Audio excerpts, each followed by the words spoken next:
നിങ്ങളുടെ favourite shows ഇനി ഒരിക്കലും മിസ്സാവില്ല. ഇപ്പോൾ C5 കാണും നിങ്ങളുടെ ഫേവറേറ്റ് ഷോ തികച്ചും സൗജന്യമായി.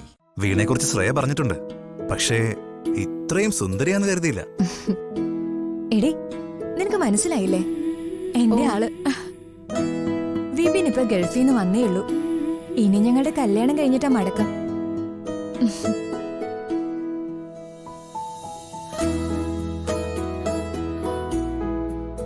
എടി, നിങ്ങൾ സംസാരിക്കേ. വിപിൻ, ഞാനൊന്ന് വാഷ്റൂമിൽ പോയിട്ട് വിപിനെ കുറിച്ച് ശ്രേയ എന്നോട് പറഞ്ഞിട്ടുണ്ട്. പക്ഷേ ഇങ്ങനെ ഒരാളെയല്ല ഞാൻ പ്രതീക്ഷിച്ചത്. അതെന്താ, ഞാൻ അത്രയ്ക്ക് മോശമാണോ? അല്ല, ഹാൻസം. Thank you. മോഡലിംഗ് ആണ് വീണയുടെ ഫ്യൂച്ചർ പ്ലാൻ അല്ലേ? യെസ്. എന്താ പറയാ, അതാ എന്റെ ജീവിതത്തിലെ ഏറ്റവും വലിയ അഭിലാഷം. ഓ, തനിക്ക് പറ്റും. കുറെ കാലം കഴിയുമ്പോ അഭിമാനത്തോടെ ഞങ്ങൾക്ക് പറയാലോ, ഇങ്ങനെ ഒരാൾ ഞങ്ങളുടെ ഫ്രണ്ടാണെന്ന്. അത്രയ്ക്കൊന്നും വേണ്ട. ബാക്കപ്പ് ചെയ്യാൻ ആളുണ്ടെങ്കിൽ താൻ ഈ ലോകം കീഴടക്കും. You are so talented. Give me your phone.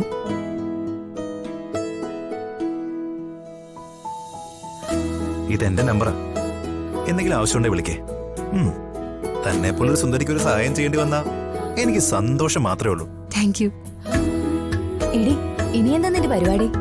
അമ്പലത്തിലേക്ക് ഇറങ്ങിയതല്ലേ, ഇനി അധികം വൈകാതെ തിരിച്ചെത്തണം. വിപിൻ, അച്ഛന്റെ സമ്മതത്തോടെയല്ലേ ഇവളുടെ മോഡലിംഗ്. ഓ, ഉയരങ്ങളിലേക്ക് എത്തുന്നവരെ എതിർപ്പുകൾ ഉണ്ടായിക്കൊണ്ടേയിരിക്കും. വൺസ് നമ്മളവിടെ എത്തിക്കഴിഞ്ഞാൽ അവരെല്ലാം നമ്മുടെ ബന്ധുക്കളാണെന്ന് പറയാൻ മത്സരിക്കുകയും ചെയ്യും. വീണയുടെ ജീവിതത്തിലും അതാ സംഭവിക്കാൻ പോകുന്നത്. I am sure.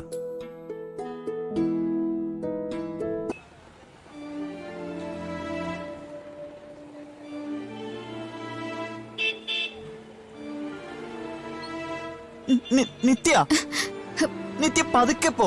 പെൺകുട്ടികൾ ഇങ്ങനെ സ്പീഡിൽ നടക്കാൻ പാടില്ല. അമ്മ പറഞ്ഞിട്ടുള്ളതാ. എനിക്കിഷ്ടമല്ല പെണ്ണുങ്ങൾ ഇങ്ങനെ വേഗത്തിൽ നടക്കുന്നേ. അതിന് ഞാനിപ്പോ എന്ത് വേണം? നിത്യന്റെ ഭാര്യയാവാൻ പോവല്ലേ, അപ്പൊ ഇനി മുതൽ എന്റെ ഇഷ്ടങ്ങളാണ് നിത്യയുടെ ഇഷ്ടം. അല്ലെങ്കിൽ ഞാൻ അമ്മയോട് പറഞ്ഞു കൊടുക്കും. ഇത് എന്തിനാ വിമലേട്ടൻ എന്റെ കൂടെ വന്നത്? എന്നോട് അമ്മ പറഞ്ഞതാ. ഇനി നിത്യയെ സംരക്ഷിക്കേണ്ടത് ഞാനല്ലേ. ഞാൻ എപ്പോഴും നിത്യയുടെ അടുത്ത് തന്നെ കാണും. എനിക്ക് വേറെ പണിയൊന്നും ഇല്ലല്ലോ. നിത്യേ,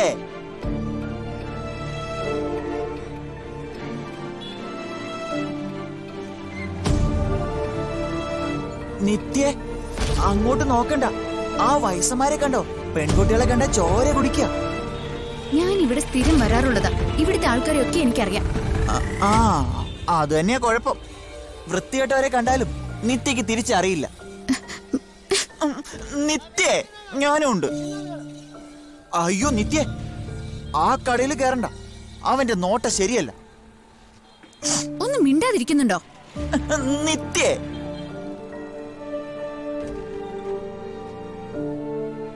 ആ അങ്ങനെ പോയാലോ. എന്താ പേര്?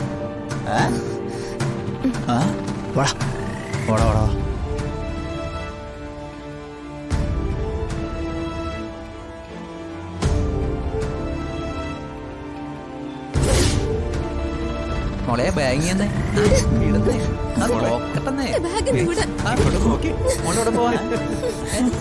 തനിച്ചമ്മാരെന്താ ഈ കാണിക്കണേ? ആരും ചോദിക്കാനില്ലെന്നേ. മയക്കുമരുന്നടിച്ച പിള്ളേരായല്ല.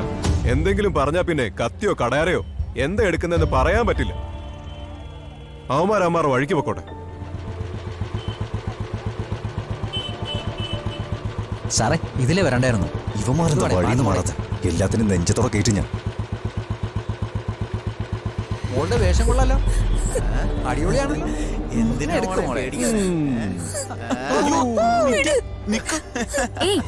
നിങ്ങൾ എന്തേ കാണിക്കുന്നേ? എന്തോ വല്ലതും പറഞ്ഞായിരുന്നോ? മാർക്കറ്റിൽ വരുന്നവരെ ശല്യപ്പെടുത്താൻ നിങ്ങൾക്ക് എന്താ അധികാരം? നീ ആരാടി? നിത്യ, ഇങ്ങോട്ട് പോരെ. വരാനല്ലേ പറഞ്ഞ? ഇല്ല, ഞാൻ പറഞ്ഞ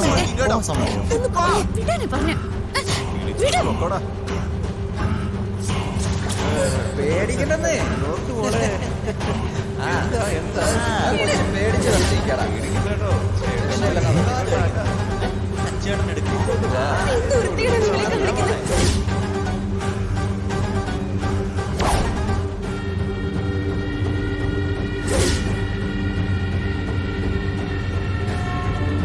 അവന്മാരെ പെൺകുട്ടിയുടെ മോശമായി പെരുമാറുന്ന കണ്ടില്ലേ? നീ അവളുടെ കോലം കണ്ടില്ലടാ. ആൾക്കാരെ കാണിക്കാൻ വേണ്ടി ഇങ്ങനെയൊക്കെ ഇറങ്ങിയാലേ ഇതൊക്കെ ഉണ്ടാവും. ഇതിൽ നമ്മൾ ഇടപെടേണ്ട കാര്യമൊന്നുമില്ല. എന്നാലും ഈ കിട്ടുന്നതേ അവളുടെ കയ്യിലിരിപ്പിന്റെ കൂലിയാ.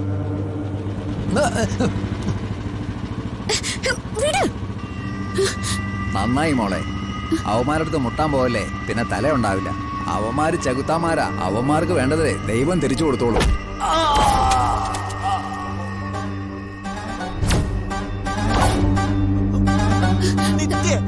അതിലൊന്നും ഇടപെടണ്ട. ഇങ്ങോട്ട് വരാനല്ലേ പറഞ്ഞു.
ഈ മാർക്കറ്റിലെ നിന്റെയൊക്കെ വേഷം കണ്ട് തുടങ്ങിയിട്ട് കുറച്ച് നാളായി.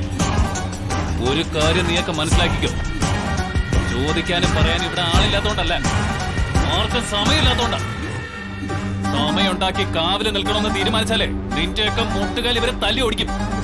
ചെല്ലേ, ഇനി ഒറ്റ ഒരുത്തനെയും ഈ മാർക്കറ്റിന്റെ അകത്ത് കണ്ടുപോരുത്.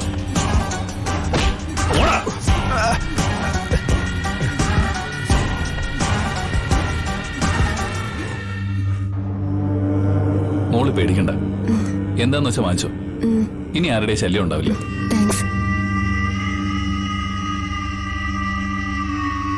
കണ്ടവരെ കണ്ടപ്പോ അവരുടെ കാൽമുട്ട് വിറച്ചു.